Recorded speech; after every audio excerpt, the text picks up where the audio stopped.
Good evening and welcome everyone to our first and only episode. We are your two hosts, Ruchi. And we want to first introduce the people behind the scenes. First, we have our two editors, Safa and Lauren, our researcher, Elle, and our producer, Ria. Today, we are hosting this podcast to learn more about type 2 diabetes in patients and discuss interventions for preventing high mortality rates based on a case study we recently read. Here to help us learn more is Dr. Monika Mannan, who is an endocrinologist at Montgomery Endocrinology in Rockville, Maryland. Hi, Dr. Mannan. It's so great to have you join us today. If you don't mind, could you please give us a little background information of your education and experience in the field of endocrinology? Sure. Hello and good evening, amazing TARPs. I apologize. I'm having sore throat today, but I hope everybody can hear me. So I'll give you a little bit about my education. I've done my medical school from northeast part of India, from Silchar Medical College. Then I joined medical school right after high school and I received my medical degree of MBBS. I continued my medical journey here in the United States and did my residency in internal medicine locally here in Maryland. Then I pursued my education further in endocrinology and completed my fellowship in endocrinology, diabetes, and metabolism from George Washington University, Washington, D.C. I had the good fortune of being trained by Dr. Kenneth L. Becker, who authored the endocrinology textbook. Now, a little bit about my clinical experience. After finishing my training in 2004, I've been in clinical practice and I primarily see patients in an outpatient setting. I do see patients with all types of endocrine conditions like diabetes, thyroid conditions, adrenal problems, calcium and bone disorders, just to name a few. Majority of the patients I see have diabetes or thyroid disorders. So I have a lot of experience seeing patients with diabetes. Wow, that's really interesting. I'm glad we have someone with so much experience in the field to help us explore this subject. We recently read a case study on how people with type 2 diabetes have high mortality rates due to earlier cardiovascular complications. So the interventions used included lipid-lowering agents, system blockers, and aspirin to limit these complications. In the study, 160 random patients were assigned to either intensive insulin therapy or conventional insulin therapy, which ran for 7.8 years. The results demonstrated that the intensive therapy group resulted in lower mortality rates with 24 deaths compared to conventional therapy with 40 deaths. Based on the case study we recently read, we wanted to discuss in this podcast how the implementation of multiple cardiovascular interventions impacts the mortality rate of type 2 diabetes.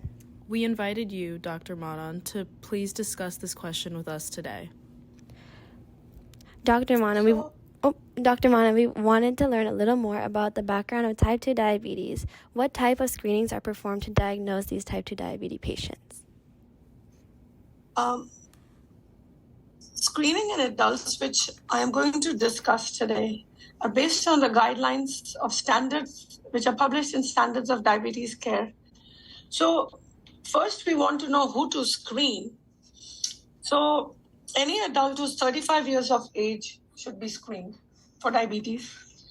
And any adult who's overweight, has a BMI more than or equal to 25 kilograms per meter square, or in Asian American population, 23 kilograms per meter square.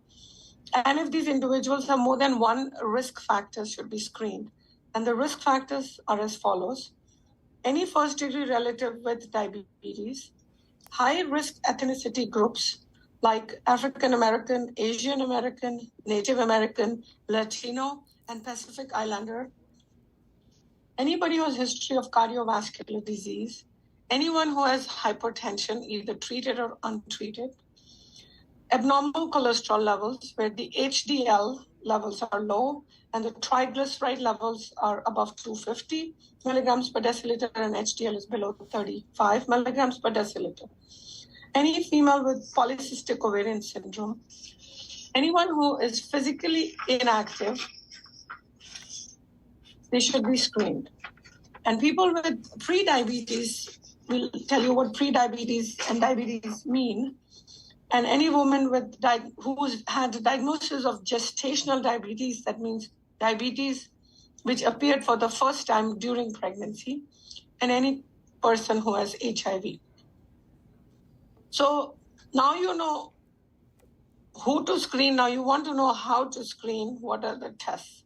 So there are 3 different ways of knowing how to tell somebody with diabetes. If they have a fasting plasma glucose level of 126 milligrams per deciliter or more, fasting means they have not taken any calories for 8 hours, or if you challenge their body with a glucose load of 75 grams of glucose and check their glucose after 2 hours and they're above 200 milligrams per deciliter, that is diabetes. Or if they have an A1C more than 6.5% or above. So A1C is a test which tells us how much glucose is attached to hemoglobin A, and it is the percentage. It's a 3-month average of the sugar readings in the last 3 months, because an RBC lives for 3 months, and so that is what the percentage of the A1C reflects, the last 3-month reading. Wow, thank you for that insight. So, what are the best ways to lower your risk of type 2 diabetes? So it's a really great question. As a clinician, you budding students want to know how to be able to guide patients to modify their risk factors. So as we know, we can't change our age and we cannot change our family history. We can certainly modify the modifiable risk factors, so we decrease the risk of developing type 2 diabetes.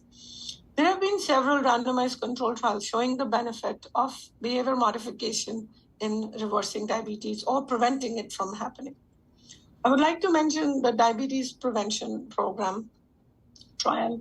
It was an NIH-based trial where the control group did receive intensive lifestyle behavior change, and the behavior change was to change their body weight, and they lost 7% of the body weight initially through reduced calorie diet within the first 6 months, and they had increased physical activity of 150 minutes per week of moderately intense physical activity, like brisk walking.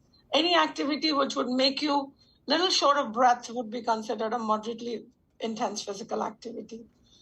And actually, even in this trial, the patients who did not achieve the weight loss of 7%, but they did stick with their 150 minutes of activity, they still had decreased risk of diabetes. I'd like to elaborate a little bit more on nutrition. So in the trial and in general for patients with diabetes, there is no ideal macronutrient pattern, which are the carbohydrates, the protein, and the fat. So generally, you want to take carbohydrate intake from high fiber carbohydrates, which are minimally processed. You want to avoid highly processed carbohydrates, for example, cereals, tortillas, bread, etc. As I mentioned, there is no set number, but generally we advise patients to stick within 100 to 150 grams of carbohydrates, which are high in fiber per day. We encourage patients to read labels so they can look at their total carbohydrate.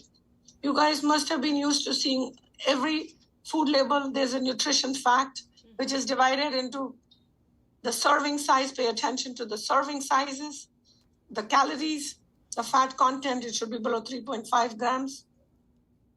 And then look at the sodium content, look at the carbohydrates. When you look at the carbohydrates, it's divided into 3 parts: total carbohydrates, the fiber content, and the sugar content. And we talk about diabetes and sugar, and everybody looks at the sugar and says, oh, it has less sugar, I can have it. But you have to look at the carbohydrates and the fiber. You do not have to pay attention to the sugar. Sugar is the added sugar, but if you just look at that, you'll be misled. So you want to have high fiber foods. Dr. Mannan, I had one question when you said you were talking about sugar, but we know that diabetes has your body regulating blood glucose levels, which we know that glucose has to do with sugar. But how come you said that sugar is not as important to look at as fiber and carbohydrates? Because the sugar which is reported on there, it is the added sugar. Oh, okay. It is not the carbohydrate. So if you go and buy orange juice, which is freshly squeezed, and it'll have zero sugar, but they didn't add any sugar to it. But in the body, it'll all translate into carbohydrates, which will be broken down further into fructose and glucose, and the body will respond to that. So if you just look at sugars, it'll be misleading. Okay, that makes more sense. Thank you. The next thing I want to mention about protein. In our diets, it's hard to get adequate amount of protein.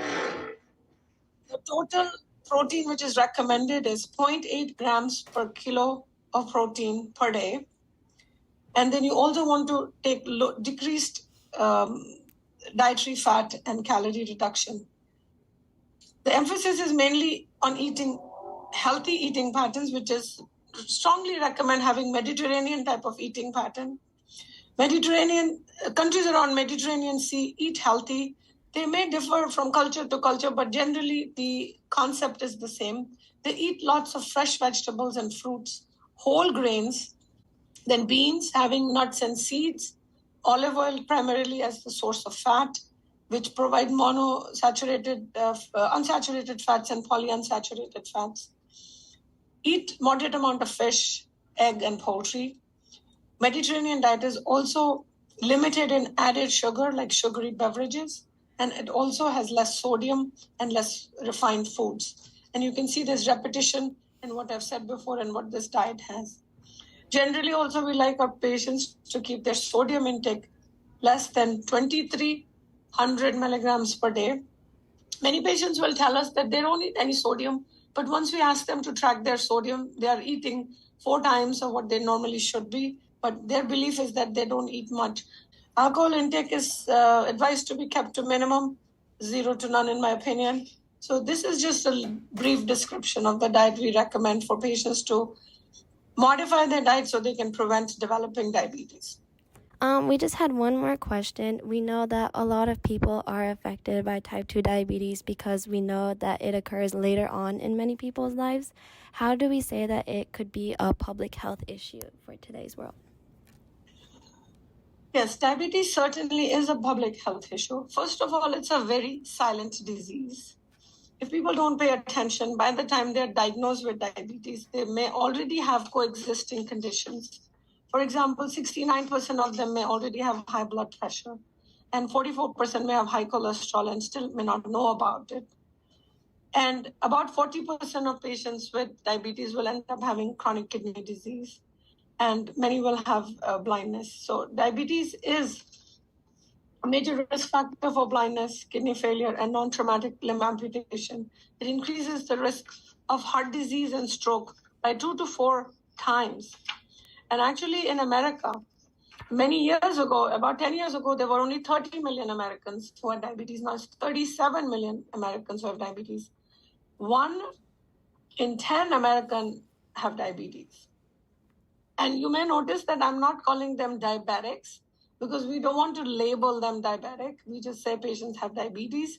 American Diabetes Association came out with this sensitive terminology not to label somebody diabetic. That's just a fun fact.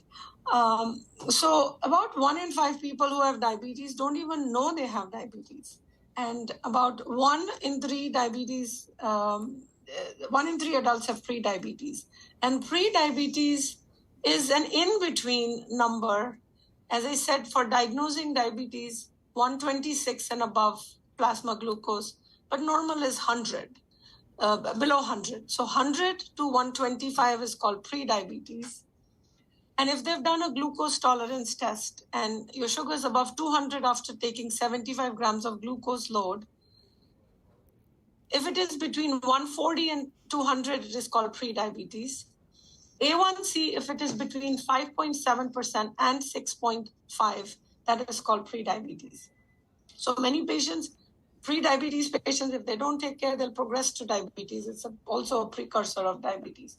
So overall, it is the 8th leading cause of death in the United States. And the cost of the disease is humongous. $327 billion in medical cost, lost work and wages. In fact, people who get diagnosed with diabetes have more than twice the average medical costs than people who don't have diabetes. And it affects the quality of life their physical, mental, and emotional well-being. So it is a big burden to the whole country as such, and to the patient, of course. Yes, we can notice that because diabetes is a public health issue, we can use this case study as a way to scale it up and improve future public health. Through the positive outcomes of the intervention, we can scale up and make it impact larger populations. For example, we could take the target of only type 2 diabetes and look into patients with type 1 diabetes. This may be harder because type 1 diabetes occurs early on in life and is usually harder to treat than type 2, but it could be possible. We can also look into other diseases besides cardiovascular disease and see how other health issues affect mortality rates of diabetic patients in order to improve the case study and treat more people. Wow, thank you so much for all of this background information. So let's look back at the case study. It stated how two cardiovascular interventions were used to prevent type 2 diabetes high mortality rates. What were your thoughts on the interventions used in the case study? Sure. As you all know, by the time diabetes increases the risk of heart disease by 2 to 4-fold. So if we have well done studies and we know that intervention to reduce the risk of death by controlling their glucose under intensive care and using the renin-angiotensin system blockades and aspirin and lipid lowering will help reduce the mortality from all cardiovascular causes. It's a good piece of information to know so you can tailor your treatment and address each problem or comorbid conditions which the patients have. It's so interesting to hear opinions on these interventions used from a professional standpoint like yours. We would like to know, in your career, have you heard about intensive and conventional therapies used on patients with diabetes? Yeah, so there are two landmark studies. One is the United Kingdom Prospective Diabetes Study, which was a landmark randomized multi-center study which studied about 5,000 patients. And it ran for 20 years. And it concluded that if the A1C is reduced by even 1% over a period of 10 years with intensive therapy, it reduces the risk of diabetes-related endpoints and decreases the microvascular, which is the small vessel disease, which affects the eyes, the kidneys, and the nerves by almost 25%. Macrovascular disease, which is heart attack and stroke, is decreased by 16%. This is for type 2 patients. There's another study called the Diabetes Control and Complication Trial, the DCCT trial. It was a landmark study for type 1 patients.